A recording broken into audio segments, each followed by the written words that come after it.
Il-trattament tal-IVF huwa suġġett delikat li jeħtieġ li jkun diskuss f'ambjent seren li jibbilanċja qsim il-qalb li jaffaċċjaw koppji bla tfal ma' kwistjonijiet etiċi sensittivi li għandhom x'jaqsmu ma' drittijiet tal-embrjuni.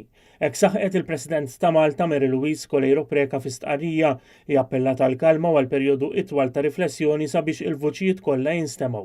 Fl-istqarrija jingħad li l-President Colejro Preca hija mħassba dwar id-dibattiti polarizzati li qed isiru dwar l-emendi għal-liġi dwar il-protezzjoni tal-embrjuni.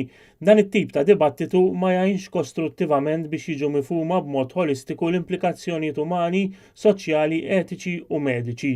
Il-President Colejro Preca qalet li hija mħassba bl-ostilità li sfortunatament qed toħroġ minn dibattiti politiċi. Għal dan il-għan il-President Colejro Preca qed toffri li timmedja.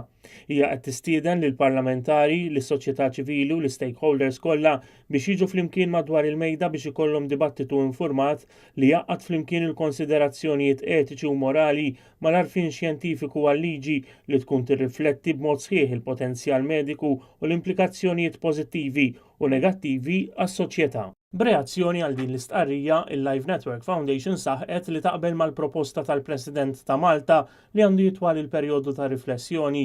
Il-Fondazzjoni stiednet lil partijiet interessati li għandhom għal-qalbhom il-ġid tas-soċjetà Maltija li jilqgħu t-talba tal-President għal-medjazzjoni.